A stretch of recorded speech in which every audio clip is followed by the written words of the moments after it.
But I just want to take up this point as to whether this is a new thing or not. I mean, David's right that these statues have always been the focus of contestation, as have objects indeed in museums, but they haven't, this debate has not dominated the political sphere quite so much in the way that it has done in the last sort of 20 or 30 years. And I think we have to see it in its political, broader context.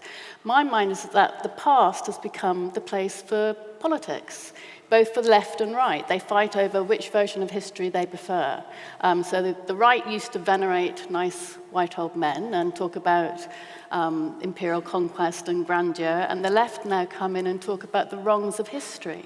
I think that moralizes history, and it has taken a step away from envisioning a future society. You know, we used to have the saying, Joe Hill used to talk about, do not mourn, organize, i.e. there is suffering, there is hardship, but we have to do something about it. And now we have this kind of flip side almost of that, which is that we must organize to mourn. And I think it benefits nobody. It certainly does not benefit the victims, because in a way that they are kind of fatalistic about their past, dominating their present. They can't even walk down the street without feeling vulnerable. That's no sense of agency there, and it lets the political leaders of the present off the hook, because they have no, it's all about the past. It's about the place of the past. I've got to pick up, Tiffany, on this idea that somebody like me is moralizing history. History has been moralized just in favor of the people who killed, enslaved, and colonized.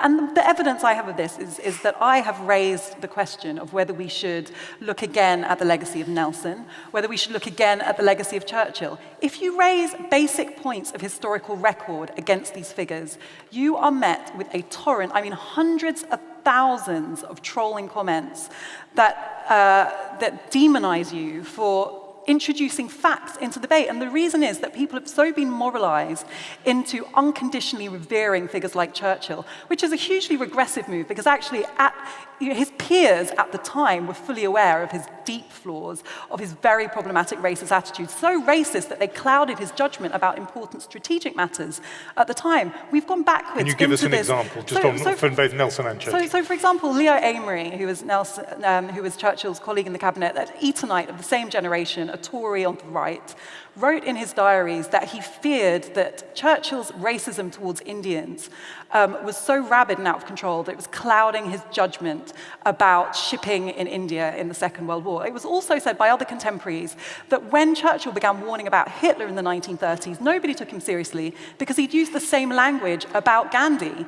And you know, this idea that he was he'd so lost perspective because he was bound up in these ideas which were already by then deeply outdated. Nelson was using his position in the House of Lords to campaign against the abolition of the transatlantic slave trade at a time when Britain was only a few years away from achieving abolition. So even at a time when Britain was divided, there was this huge groundswell among working class people, among parliamentary elites, favoring the abolition of the transatlantic slave trade. Nelson was pandering to the interests of his friends and in-laws in the Caribbean. So this is a person as well who at his own time, by the standards of his era, was out of sync. Now, all I'm suggesting is that we introduce those facts into the narrative around our relationship with these figures. And when you do that, people react with extreme hostility. And the reason is that they have been moralized into this idea that these figures are untouchable. They have an almost iconic deified status. So history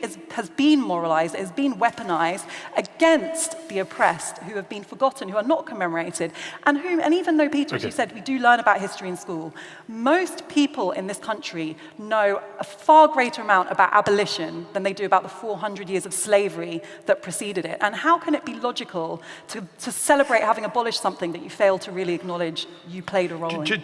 We don't have a museum of empire in this country. Isn't that remarkable? Arguably the most important aspect of modern British history that has made us the multicultural global power that we are.